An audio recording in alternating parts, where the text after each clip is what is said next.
अस्सलाम वालेकुम and welcome to current tutorials. अच्छा, आज हम मॉडलिंग चेक करेंगे कि इलेक्ट्रिकल सिस्टम की मॉडलिंग कैसे की जाती है। ठीक है, इलेक्ट्रिकल सिस्टम के अंदर तीन बेसिक चीजें होती हैं, रेजिस्टर, इंडक्टर और कैपेसिटर को लेके चलेंगे। ठीक है, तो स्टार्ट करते हैं। सबसे पहले बेसिक एलिमेंट्स ऑफ मॉडलिंग क्या होते हैं।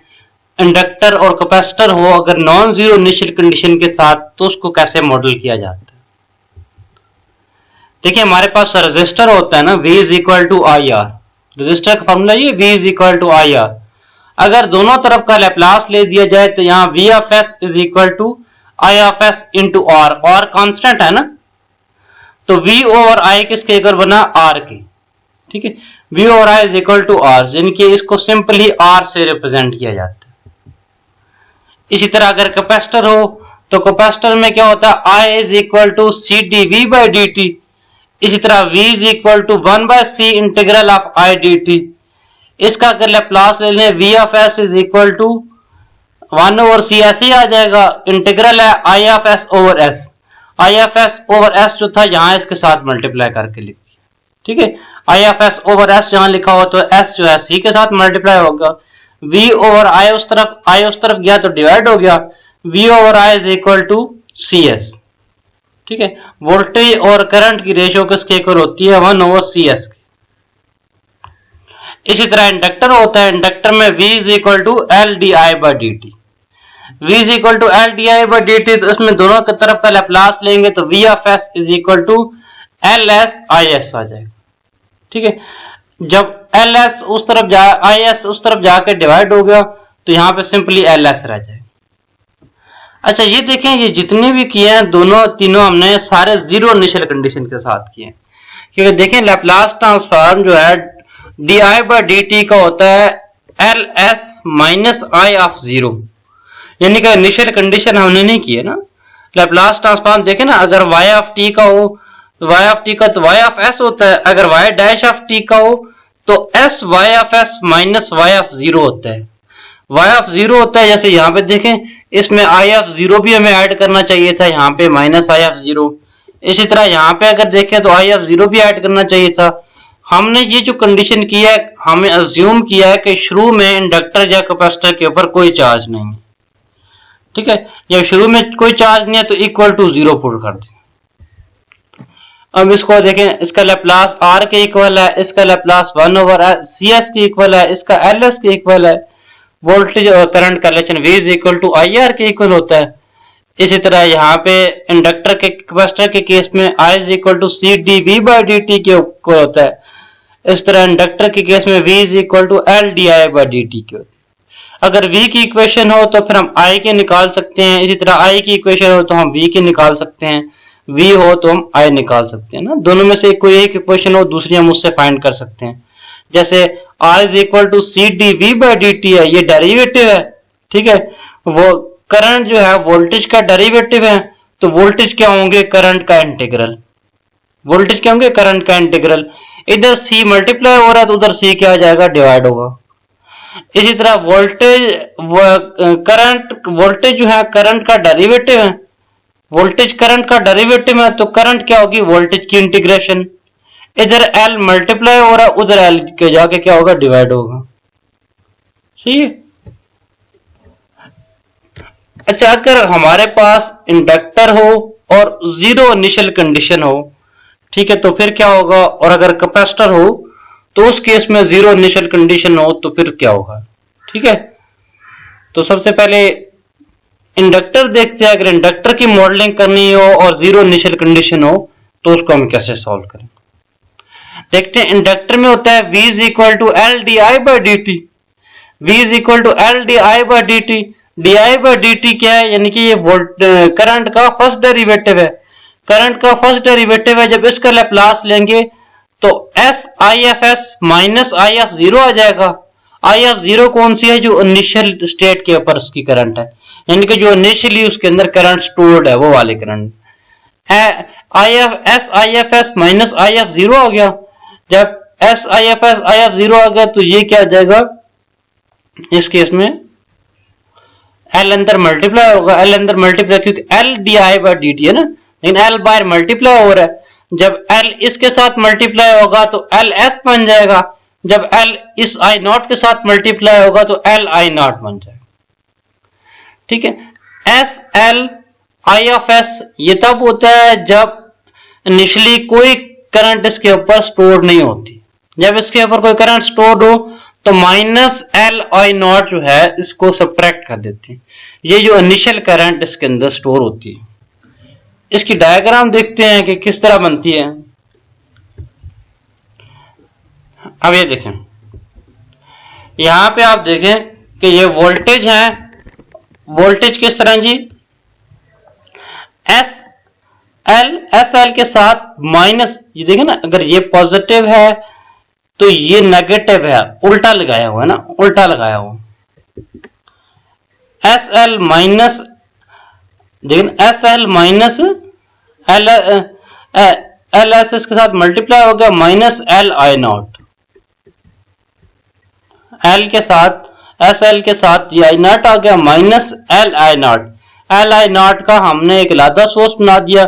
ये L I नॉट, ये I नॉट के लिहाज से चल रहा है, ये सिंपली करंट के लिहाज से चल रहा है, तो ये I ऑफ T है तो I ऑफ S बन जाएगा, S L I S बन जाएगा ये ओवरऑल।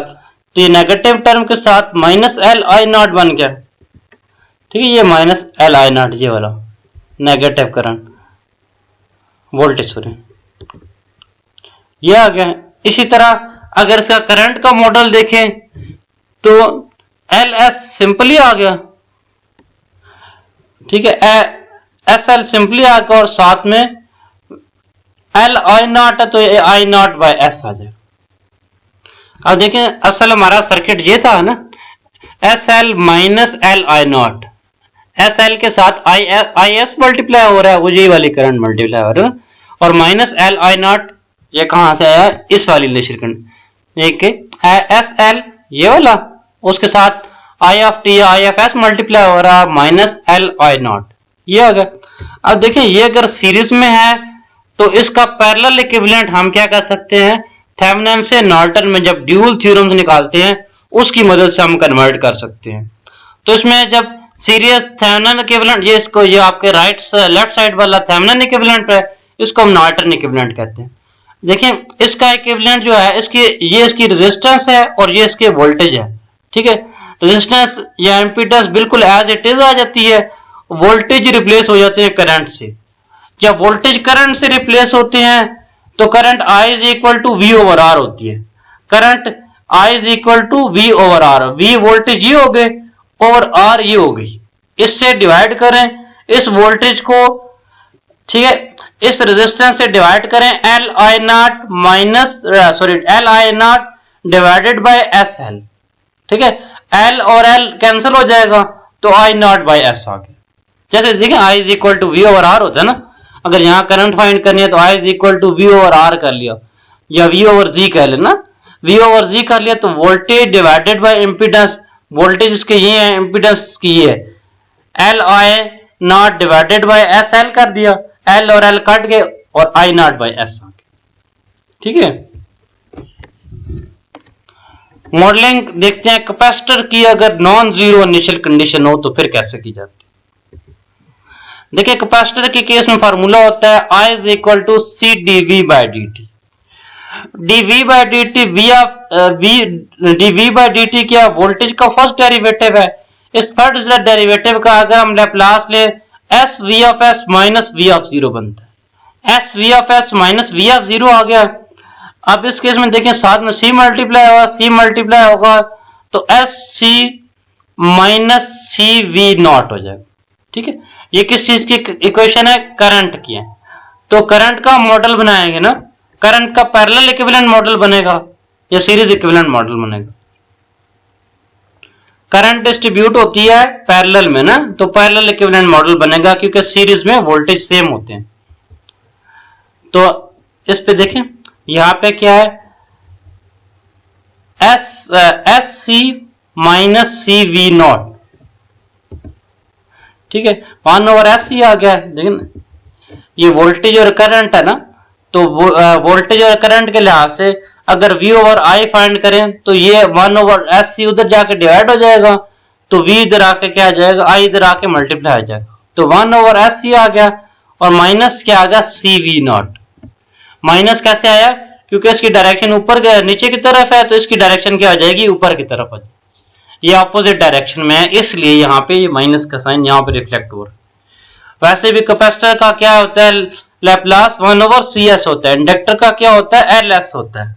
ठीक है, यहां से इसको रिप्रेजेंट कर दिया। अब ये नॉर्टन है, इसका थेवेनिन इक्विवेलेंट बनाएंगे, तो जो इंपीडेंस होती है वो एज इट इज रहती है, 1 over S C as it is रहा। ये करंट है, करंट से वोल्टेज निकालने हैं, तो करंट से वोल्टेज निकालने कैसे निकाले जाते हैं, V is equal to I into G. I की वैल्यू ये है सी वी नॉट, और जी क्या चीज है, 1 over S C V naught को 1 ओवर एस सी से मल्टीप्लाई किया तो सी और सी कैंसिल हो गए, तो यहां पे क्या आ जाएगा, वी नॉट बाय एस। ठीक है, इस तरह इसका पैरेलल इक्विवेलेंट से सीरीज इक्विवेलेंट बना सकते हैं। अगर सीरीज हो तो हम पैरेलल बना सकते हैं। सीरीज इक्विवेलेंट हमें मिलता है जब वोल्टेज की इक्वेशन हो, और शंट या पैरेलल इक्विवेलेंट हमें तब मिलता है जब करंट की इक्वेशन। कुछ एग्जांपल सॉल्व करते हैं इंडक्टर कैपेसिटर के केस में ना, यानी आर इलेक्ट्रिकल सिस्टम की मॉडलिंग में इंडक्टर कैपेसिटर के कुछ सर्किट लेके उनके हम एग्जांपल सॉल्व करते हैं। देखिए पहला सर्किट ये कहता है ये इनपुट वोल्टेज है, ये आउटपुट वोल्टेज। ठीक है, ये इनपुट वोल्टेज है, आउटपुट वोल्टेज है। आप इसका क्या करें, ट्रांसफर फंक्शन फाइंड करें। ट्रांसफर फंक्शन क्या होता है, आउटपुट बाय इनपुट। आउटपुट क्या है, वी आउट और V in, V out by V in find करना है। तो पहले दोनों की इक्वेशन लिखते हैं। वी इनपुट, इनपुट पे जो सप्लाई हो रही है वो क्या किस में ड्रॉप हो रही है, कुछ रजिस्टर में ड्रॉप हो रही है, कुछ कैपेसिटर में ड्रॉप हो रही है। तो V I is equal to I R plus 1 by C integral of I D T. ठीक है ना, कैपेसिटर के केस में आपको पता है जो करंट की इक्वेशन होती है I is equal to C D V by D T होती है। उस करंट की इक्वेशन से हम वोल्टेज की इक्वेशन निकालते हैं 1 over C integral of I D T. इसी तरह आउटपुट के जो वोल्टेज है वो कौन से हैं, जो कैपेसिटर के क्रॉस वोल्टेज है, V out is equal to 1 by C integral of I D T. दोनों इक्वेशन निकल आई, दोनों साइडों का लैप्लास ले लेते हैं। ठीक है, जो आउटपुट की इक्वेशन है V out is equal to 1 by C integral of I D T, इसका जब लैप्लास लेंगे तो V out is equal to 1 over C S I F S बन जाएगा, क्योंकि इंटीग्रेशन है ना। आई ऑफ टी का क्या बनेगा, आई एफ एस ओवर एस। तो आई एफ एस को हमने लादा लिख दिया, ओवर एस जो था उसके साथ सी के साथ मल्टीप्लाई करके लिख दिया। इसी तरह v is equal to I R है, तो I of S into R आ गया। यहाँ पे i की इंटीग्रेशन है, तो आई ऑफ टी की इंटीग्रेशन का I F S over S आ जाएगा। एस जो है सी के साथ मल्टीप्लाई करके लिख दिया, और I F S as it is साथ लिख दिया। अब देखें इसमें आई एस कॉमन है, आई एस कॉमन ले लिया तो यहां R plus 1 over C S आ गया। ठीक है,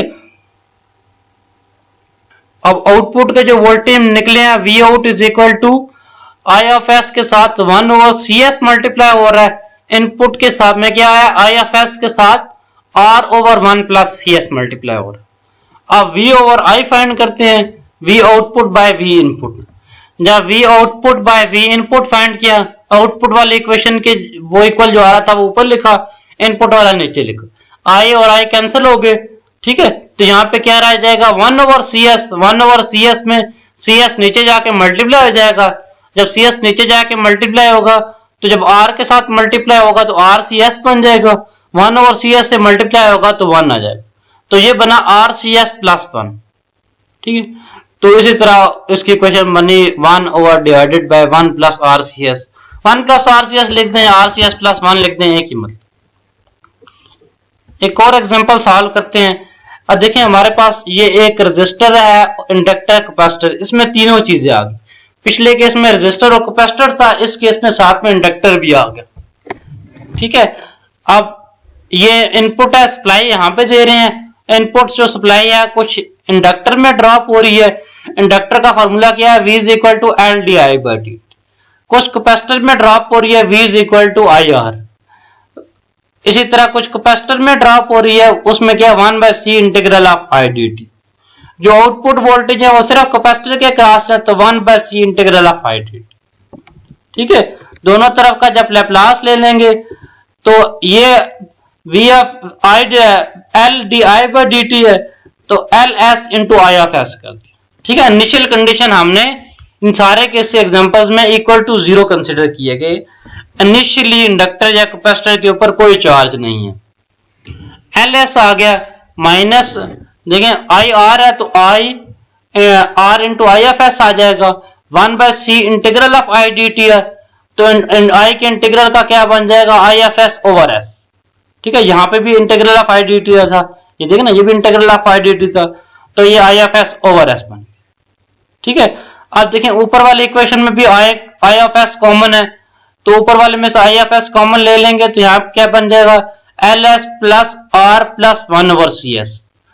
इसी तरह यहां पे क्या जाएगा, आई एफ एस के साथ 1 ओवर सी एस आ जाए। ठीक है, जब ई नॉट डिवाइडेड बाय आई करेंगे तो ये ऊपर ये टर्म आ जाएगी, ऊपर क्या आ जाएगा 1 ओवर सी एस आ जाएगा, नीचे क्या आ जाएगा L S plus R plus 1 over C S. ऊपर जो 1 ओवर सी एस है वो नीचे जाके मल्टीप्लाई होगा, जब नीचे जाके एल एस से मल्टीप्लाई होगा तो एल सी एस स्क्वायर बन जाएगा, जब 1 ओवर सी एस आर से मल्टीप्लाई होगा तो आर सी एस बन जाएगा, जब 1 ओवर सी एस से मल्टीप्लाई होगा तो वो 1 बन जाएगा। एक और एग्जांपल देखते हैं, देखें ये 2 कैस्केड में सर्किट हैं। ठीक है, इसमें अगर हमने निकालनी हो इम्पीडेंस के केस में तो हमारे पास कैसे निकलेगा।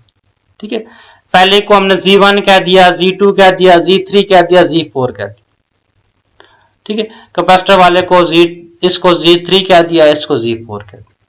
ठीक है, असम्पशंस ले ली, ये रजिस्टर है, ये कैपेसिटर है, इसी तरह ये रजिस्टर है और फिर कैपेसिटर। उसके बाद हमने आगे इक्वेशन लगाने, देखें वही वाली एज इट इज लगा दिया। देखिए सारी करंट पहले Z1 में से गुजर रही है, फिर डिस्ट्रीब्यूट हो रही है, कुछ Z2 में जा रही है और कुछ Z3 और 4 के कॉम्बिनेशन में जा रही है, कुछ Z2 में से चली गई, कुछ Z3 और Z4 में से चली गई। ठीक है, अब Z2 में से जो गई उसको हमने I1 कह दिया, Z2 और Z3 के कॉम्बिनेशन में से जो करंट जाएगी एक ही करंट जाएगी क्योंकि सीरीज में दोनों ना, जो करंट जाएगी उसको हमने I2 कह दिया। ठीक है, total current is equal to I1 plus I2। ठीक है,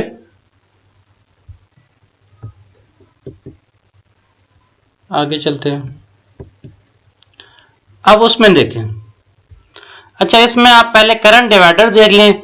अगर देखें हमारे पास टोटल करंट I है, I1 निकालनी है तो इन दोनों को ऊपर रख के नीचे सम ऑफ ऑल करना पड़ेगा।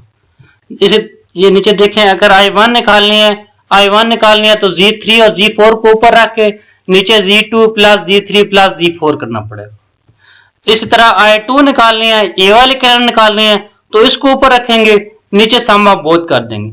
ऊपर Z2 आ जाएगा, नीचे क्या आ जाएगा Z2 plus Z3 plus Z4, Z2 divided by Z2 plus Z3 plus Z4। ठीक है, यहां तक सही है। अब इनपुट वोल्टेज और आउटपुट वोल्टेज की स्टोरी में आपको समझाता हूं। आप देखें ये आउटपुट के जो वोल्टेज हैं, ये वाले वोल्टेज है ना, इस जगह के ऊपर वोल्टेज कौन से हैं, I2 के साथ अगर Z4 मल्टीप्लाई करे तो वो जो वोल्टेज बनते हैं आउटपुट वोल्टेज बनते हैं। ठीक है ना, इस पॉइंट के ऊपर V is equal to I into Z, तो I इसमें क्या I2 है, Z क्या Z4 है, तो आउटपुट वोल्टेज क्या बनेंगे, Z4 के साथ I2 मल्टीप्लाई करते, Z4 के साथ I2 की वैल्यू क्या है, ये वाली, Z4 के साथ ये I2 मल्टीप्लाई कर दें, ये वाला सारा डाल दें। Z4 के साथ I2 की वैल्यू क्या है, Z2 divided by Z2 plus Z3 plus Z4। ठीक है, Z2 पहले ही था, ये Z4 यहां मल्टीप्लाई हो गया, ये वाला आ गया, और साथ में Z2 plus Z3 divided by plus Z4 और साथ में I करंट ये वाली आ गई। इनपुट के वोल्टेज चेक करें, इनपुट के वोल्टेज यहां पे जो सप्लाई वोल्टेज है वो अगर चेक करें तो V is equal to IZ plus अगर ये वाले वोल्टेज ले लें या ये वाले ले लें, ये आसान है क्योंकि इसमें एक ही वैल्यू है, तो V is equal to IZ1। देखिए ना, जो टोटल वोल्टेज होंगे यहाँ पे ये वाले और ये दोनों तो पैरेलल में है, इन दोनों के वोल्टेज एक जैसे होंगे, ये IZ1 और I1Z2। इनपुट वोल्टेज क्या आ जाएगा, Z1 के साथ I मल्टीप्लाई कर दिया, Z2 के साथ I1 मल्टीप्लाई कर दिया, Z1 के साथ I मल्टीप्लाई कर दिया, Z2 के साथ अब I1 मल्टीप्लाई करना है तो I1 की ये वाली सारी वैल्यू रख दी, I1 की ये वाली वैल्यू सारी रख दी, तो यहाँ पे क्या आ जाएगा, I1 की जगह आ जाएगा Z3 plus Z4 divided by Z2 plus Z3 plus Z4। ठीक है, इसके साथ Z2 मल्टीप्लायर है, Z2 एज इट इज लिखते साथ। I दोनों में कॉमन आ गया, दोनों में कॉमन लेके लिखते। अब output voltage divided by input voltage करेंगे। आउटपुट वोल्टेज ये है, इनपुट वोल्टेज ये है। आउटपुट ये ऊपर रख दिया और इनपुट ये नीचे रख दिया। आई और आई कैंसिल हो जाएंगे क्योंकि दोनों ऊपर और नीचे वालों में से कॉमन है। ठीक है, बाकी हमारे पास इक्वेशन ये बनेगी। देखिए जब ऊपर आ जाएंगे तो Z4 plus Z2 Z4 divided by Z2 plus Z3 plus Z4 ऊपर आ जाएगा। नीचे क्या आ जाएगा, Z1 प्लस Z1 के साथ प्लस क्या आ जाएगा, Z2 प्लस Z3 Z2 के साथ Z3 प्लस Z4 आ गया। नीचे Z2 plus Z3 plus Z4 आ गया। जब नीचे आप एलसीएम लेंगे तो इस Z1 के साथ भी Z2 plus Z3 plus Z4 multiply हो जाएगा। अब क्या हो जाएगा, एंड पे ऊपर वाला डिनोमिनेटर और नीचे वाला डिनोमिनेटर आपस में कैंसिल हो जाएंगे। अब उसके बाद एक आखिरी स्टेप रह गया, वो ये कि Z1 और Z2 Z3 की वैल्यूज क्या थी वो ऐड करनी है। Z1 Z2 Z3 4 की वैल्यूज क्या थी, ये वाली। ठीक है, जब ये वाली वैल्यूज इसमें डालेंगे तो हमारे पास कंप्लीट सॉल्यूशन निकल आएगा।